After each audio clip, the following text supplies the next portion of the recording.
Assalomu alaykum. Alaykum Yaxshi assalom. yetib keldingizmi? Yaxshi, Xudoga shukr, rahmat. Tak.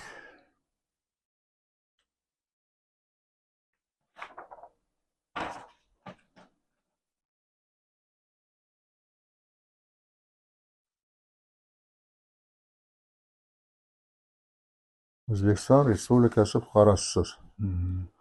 Kataral prakta sigmoidit. Tak.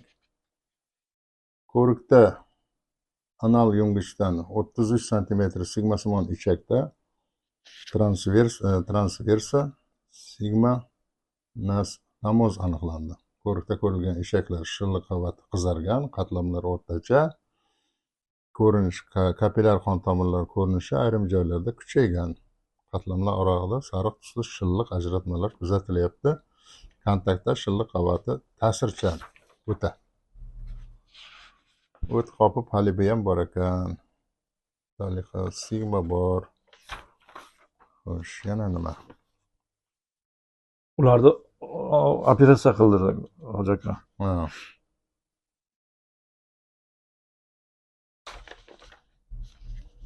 Operatsiya qildirdingiz? O'tni olib tashladi, ichakdan olib tashladi. Ichak qayerdan oldi? Shu yo'g'on ichakda uzun joyi bor ekan dedi. Yozilishingiz tashqariga undami? Orqa teshikdami? Hammasi joy-joyidami? Ko'rsataymi? O'tib ketgan. Yo'q. Shart emas.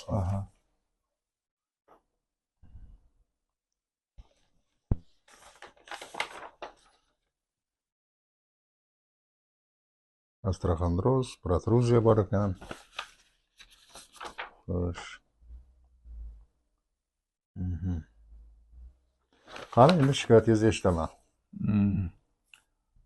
Ancha bo'ldi, bir 10 yildan oshdi.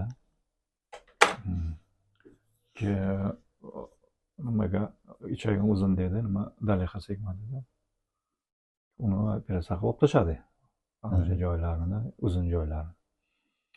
Keyin o'zgarish bo'lmadi avvalgidek. Ichak g'uldir qilaveradi. Keyin boshidan boshlaylik. O'rtadan boshlab ketmaylik. Birinchi navbatda yozilishingiz necha marta? Yozilish bir sutkada bir marta. Bir marta.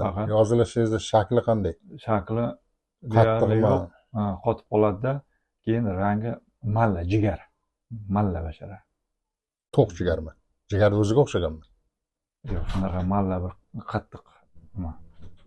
Qattiq emas, bir anavi kakkani kley shunaqa. Yozila olmayman-da, mana yozaman, ozgina bo'ldi. Keyin yana chiqib kelaveradi. Qiynalasiz. Ha, yozolmayman. Ustida shilta, iring degan narsalar bormi? Yo'q. Yo'q. Shilta ozroq bor edi. Endi qorinda og'riqqa kelyapmiz. Qaysi tomonda og'riq bor? Mana ovqat yeb yotadigan bo'lsam, mana bu chap tomon bilan yotadigan bo'lsam, dam bo'lib ketadi qorin. Og'rimaydi? Ha, faqat anavi chiqadi. Gaz. Havo, gaz chiqadi. Har doim постоянно gaz. Qachondan beri kasalsiz? Ancha bo'ldi, 10 yillar. Yili bor? 10 yillardan. 10 yildan beri siz o'zingizni bemor hisoblaysiz va davolanib yuribsiz. Necha marta? Birinchi menga aytdi, gijjaga davolan dedi. Gijjaga davolandim. O'shanda nima shikoyatingiz bor edi? Uyqu yo'q edi. Xo'p. Keyin ko'p asabiylashardim. O'shanga sizni gijjangiz bor, shuni uyqusiz shundan dedim. Birinchi ich o'tdi. Keyin qotib qoladi, shunaqa o'tdi. Keyin gijja dedi. Gijjaga davolandim. Klizma qildi, nimada o'zimizda. Ro'yxatdan o'sib bor ekan. O'shani davoladi. Keyin yana anaviga siskanasi topshirdim. Sen gijja emas dedi. Anaviga borasan dedi. Samarqandga respublikanskiy anavi bor dedi. O'sha ko'rib beradi dedi. Bordim. Gijja emas dedi, grip ichak nimasi dedi. Gribog dedi. O'shanga dedim, men ularni qatiqqa qo'shib ichasan, paroshli yozib berdi. 1 yil, 1,5 yil, 2 yilcha ichdim buni. Keyin yana boyagida 2 yil bitta dorini ichayotgan paytda, bu narsalarga tushunmayman-da, masalan, 10 kunlab davolayman odamlarni. Shu 10 kun ichida rahmatini eshitib qolyapman. 5 yildan keyin kelganmi, 10 yildan kelyaptimi, 2 yil kelyaptimi, masalan, kasal bo'lib turib. Siz aytyapsiz 1 yildan beri ichyapman deysiz. Nimaga 1 yil, 2 yil dorini ichasiz-ku, siz tuzalmasangiz, ikkinchi oyga nima o'tyapsiz, uchinchi oyga nima o'tyapsiz? Bu постоянно ichasan degan. Постоянно mana shu nimaga sutni o'shanda o'zgararmidi? Xo'p, ichyapsiz qatiqqa qo'shib, qanaqadir foyda berganini sezarmidingiz? Yo'q. E? Keyin men aytdim manaviga bir professorga bordim Toshkentda, mana shunday men ham bir sog'lom odamga o'xshab ovqatlarni yeb, maza qilib, choylarni ichib, ishlarimni qilib ketib shunaqa qilolmayman, rosa qiynalaman. Ishtaha yo'q, uyqu yo'q. Ichakdanmi, bilmayman, oshqozon g'ildir-g'ildir qiladi, o'lka shunaqa qiynalib yuraman dedim. Qani ichak uzun dedi. Olib tashlaymiz dedi. Keyin unaga o'zimizga kelib, viloyatga operatsiya qildirdi. Operatsiyani qilib olib tashladik dedi, o'tda ham olib tashladi. Hozir ham shunday xullas. O'zimizga nimalarga bansaga Chunki sizda o'tingiz yo'qda, sizni hazm qilayotgan eng важный organingiz yo'q. Siz ovqatingizni o'shanga yarasha tiyib yurishingiz kerak. Unda normal ovqatlanolmaysiz endi bundan buyog'iga. Tiyib yurmasangiz, o'tingizni ichida bir yam-yashil zahar bo'ladi. U ovqatni parchalaydigan narsa. Qancha ovqatni ichingizga olsangiz, masalan, quyuqroq olasizmi, jirniroq olasizmi, boyagi tomchilashi shunga qarab bo'ladi. Masalan, anaqa yog'li narsa yesangiz 6 tomchi yoki 15 tomchi beradi. Yog'siz ovqat yesangiz 2 tomchi beradi. Ana shunaqa narsani yo'qotib qo'yibsiz hozir. Yo'q, uni bilaman. Boy ko'proq yog'li yeb qo'ysam, darrov tabletkasini ichaman. Hazm qiladigan. Yo biror marakaga boradigan bo'lsak, boylar dorilarni olaman. Yegandan, ichgandan ozroq o'zim sezaman-ku. Ko'proq yeganimda. Yo yog'liroq, kuchliroq yegan darrov ichib bilaman, normani bilaman. Lekin mana bu gaz постоянно-da. Keyin mana hozir bir marta yozish kerakmi? 2 marta. Xo'p, 1 marta yoziladigan bo'lsa, misol uchun men mana shuncha ovqat yeydigan bo'lsam, borib o'zim chiqaman, sezaman-ku. Mana shunchasini yozaman. Bunchasi chiqaman deydi. Xo'p, tushundim. Ko'p ovqat yeyishingizga nisbatan 30% yozilar ekan, to'g'rimi? Mana kasallik necha yil, 5-6 yildan beri deyapsiz. 10 yil dedingizmi, 5-6 yil dedingiz. Shundan beri aytgan doktorlarning aytganini qilib yuribman dedingiz. Telefonda gaplashganimizda siz menga nima dedingiz? Men o'tgan yildan beri sizni kuzataman dedingiz. 1 yildan beri harakat qilaman. Shu 1 yil o'tgan yili bo'lgan voqea bilan hozirgi holatingiz bilan o'tgan yilgi holatni tushuntirib bering.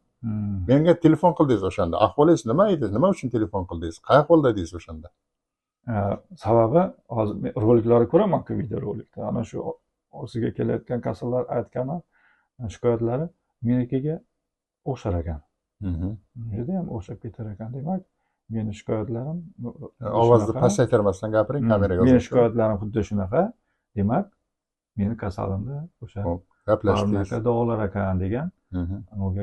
Nima o'sha paytdagi hozir gap ahvolingizni tushunmoqchi edim. Qay ahvolda edingiz o'shanda? O'shanda boyagi dam bo'ladi, gaz постоянно. Yil o'tdi. Bugungi holatga nisbatan xushi bo'lib qoldimi yoki o'shanday o'zimi bir xilmi? Bunday 10 kun, 2 hafta qiynab yuradi meni. Kasallik esimga kelib qoladi. Ishtaha bo'lmaydi. Yeydigan narsamda mazasi yo'q.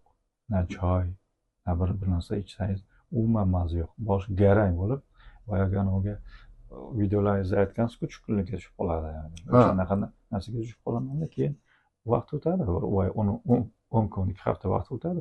Keyin qandaydir qo'yaveradi boyagi qiynab yurgan narsa. Yana 15 kun, 20 kun, 1 oy esimdan chiqib ketadi. Demak, axiratingizda iring yo'q. Shirin bo'lardi hozir. Hozir yo'q. Yo'q. Davolash kecha telefon qilganimda ham aytganman. Bosqich 3 bosqichdan iborat o'rtacha. Chunki 4 bosqichga o'tmayapman-da, даже 3 ga ham o'tganim yo'q ko'p. 2 martada chiqyapti oxir o'zimdan. Biror masalan 100 ta odam kelsa 80 tasi 1 martada chiqib ketyapti. 20 ta odam qolyapti-ku. O'sha 20 ta odamga tushuntirishga harakat qilaman. Kasallikni men berganim yo'q.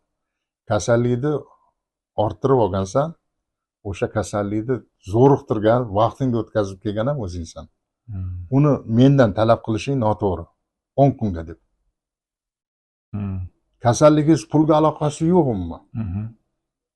Shuning uchun bunga ham kasallik yengilayotgan bo'lsa, yengil bo'lsa yengil chiqib ketaverasiz. Sal og'irroq bo'lsa demak ikkinchi marta kelishingizga to'g'ri keladi. Agar unga tayyor bo'lmaydigan bo'lsangiz, masalan bu kasallikni to'liq yechishga tayyor emassiz, unda bu yerda qilayotgan ishingiz yo'q, befoyda. Chunki chala davolagan odamni men o'zim masalan bunday qilib ishimni chala bo'lishini xohlamayman. Men buni siz uzoq davolanasiz, 2 marta davolanasiz, 3 marta davolanasiz deb aytmayapman. Siz 1 yildan beri kuzatib kelolmay yurganingiz uchun gapirdim. Tushundingizmi? Faqat shuning uchun. Shuning uchun odam tushkunlikka tushmasdan shu kasallikni yengish mumkin. Faqat Hoji akaga vaqt kerak ekan degan fikrni singdirmoqchiman. Vaqt kerak menga. Shu vaqtni siz berasiz menga. Siz xohishlasangiz, men vaqtimni ajratib qila olaman bu ishimni. Chunki mana peshma-pesh chiqaryapman. Onkologiya aylanib qolmasa, bu kasallikni davolab boryapman. Qo'limdan kelyapti. Ichidagi iringni yo'q qilish va yarani qisqartirib bitkazish meni dorimda xususiyat bor. Siz ichib yurgan dorilarga nisbatan 100 barobar kuchliroq. Shuning uchun men ko'p odamlarni 10 kunda davolab chiqara olyapman. Yashang, rahmat. Tushundingizmi? Faqat o'sha birovga 10 kun bo'lsa, birovga 20 kun ham yetmayapti-da. Birov 15 kun, o'sha 15 kunga ham narigi oyga, chunki klizmada odam charchab qoladi. 10 kunni nariyog'iga o'tkazdirmayman. Daminokka deyman. Bir oydan keyin qolgan davom ettiramiz. Qancha rahmat eshityapman. Bularni ko'ryapsiz-ku. To'g'ri. To'g'rimi? Keyin rahmatni mana o'zingiz ham guvoh bo'lasiz. Men sizni tilingizdan sug'urib olmayman, siz o'zingiz gapirasiz agar ishingiz bitsa. Men faqat so'rayman, rozimisan deb. Inshaalloh. Tushunarli-a bunaqa narsalarimiz. Salomat bo'ling.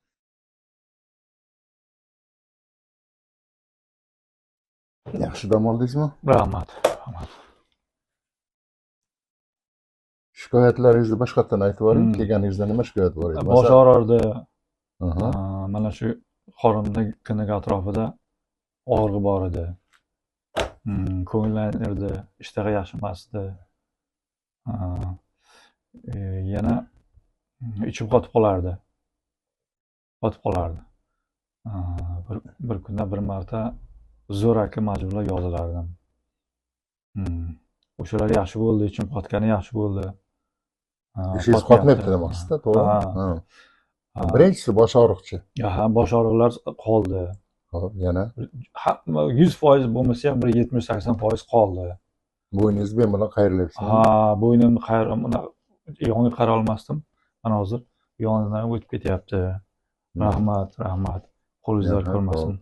Yana ishtaha yo'q edi, ishtaha yaxshi. Ovqatlaringiz juda mazali, juda shirin ekan, rahmat. Juda yaxshi ovqatlar ekan, ishtaham yaxshi, ovqatlarni yedim.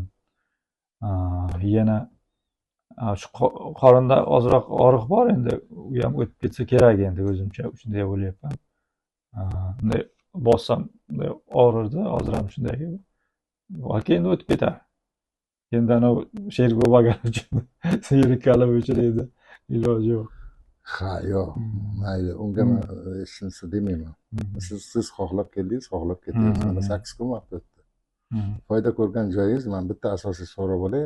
Mana masalan, yurishingizda odamda bir diskomfort degan narsa bor-da, noqulay. Mana bu yerda bir qiziqcha bir bosim bo'lib turadi, qorin ichida bir olib tashlaging kelib turadigan narsa bo'ladi-da bir. Shunaqa narsa yo'qmi hozir? Bo'shmi ichak? Bo'sh. Yo'q ana shu narsa. Shu narsa haqida ichagim bor ekan deb turib hayolingizga kelmaydi. Boshqa narsa bilan yuribsiz, boshqa hayol bilan. Odam andarmon bo'lib qoladi kasallikka, to'g'rimi? To'g'ri. Bir joy og'risa, albatta boshqa hayol kelmaydi, faqat shu kasalni o'ylayveradi. Bu yoqqa o'tsa ham o'ylaydi, bu yoqqa o'tsa ham o'ylaydi. Shu esingizdan chiqdimi? Muhimi shu. Esdan chiqdi. Muhimi shu. Yozilgan ro'yxatingizni ko'rdim. Ustida yog' yo'q. Avval yog'li bo'lib chiqib ketardi. Oshqozon osti bezingiz mana bu 30 yo'qligi hisobiga, 30 yo'qligi hisobiga moyingiz, yegan yog'ingiz hazm bo'lmasdi. Axlat ustiga to'kilib kelaveradi. Mana hozir ichak o'sha narsani so'rib olyapti. Tortildi o'sha narsa. Tanangizga yog' kerak-da. Yog'siz B gruppa vitaminlari hazm bo'lmaydi sizga. Siz tura olmaysiz. Bu kerak sizga. Ana o'shani yog' bilan parchalanadilar. Mana shu narsani dastan chiqdim. Rahmat. Shuni hozir ko'rib, masalan, yozilganingiz normalniy bo'lib qolgani, sifatli bo'lib qolgani, odamlardagidek bo'lib qolganini ko'rdim. Muhimi shu. Mana shu yerga keldingizda endi mana o'tgan yili kelaman deb yotdingiz a. To'g'ri. Mana yurib mana hozir yozga keldingiz. 1 yil bo'ldi, to'g'ri. 1 yil bo'ldi. Bekor ketman. Afsus, bu ham shunaqa odam ekan yil qatori degan fikrga yo'qmi chiqadi? Yo'q, juda yaxshi kelibman, to'g'ri kelibman. Adashib qolmadingizmi? O'sha payt videolarni ko'rganimda ana shu Hoji aka davolaydi meni derdimda. Keyin ko'nglim joyiga tushib, o'zimda xotirjamlik sezdim. Ana hozir yaxshi kelibman. Men buni 1 yil oldin sezuvdim, dedim. Ma'qul. Mehnatimdan rozimisiz? Roziman. Xarajatingizdan rozimisiz? Roziman. Alloh rozi bo'lsin. Yaxshi yetib boring. Endi parhez ozgina, masalan 4 oy, 5 oy parhez qilib turasiz. Yeydigan ovqatlaringiz nima parhez? Kechqurun ovqatdan sal tiyiling bo'ldi. Siz ichagingiz odamlarning ichagidek tosh kamirtishmaydi hali. Shuning uchun yotar paytidagi ovqatni tiyish kerak. Bir kasa ovqat olib kelsa, shuni yarmini yeng. Qoldirishga itning haqi bor-da. O'sha itning haqini qoldiring, bo'ldi. Bittagisini yeyvering, ertalabkisini yeyvering. Chunki siz harakatda bo'lasiz, yoqqa yurasiz, boyagi hazm bo'laveradi. Lekin kechki hazm bo'lmaydi. Og'irlashganingiz sababi ham kechqurun yeb yotganingiz hisobiga bo'ladi. O'sha narsani qilmasangiz bo'ldi. Och qolib chidolmasangiz, ozgina yeysizda, boyagi yig'ishtirib qo'ya qolasiz, mana deb surib qo'ya qolasiz. Odat bo'lib qolish kerak bu sizga. Chunki kechga harakatingiz yo'q. Asosiy aytayotgan gapim shu. Salomat bo'ling, yaxshi yetib oling. Rahmat.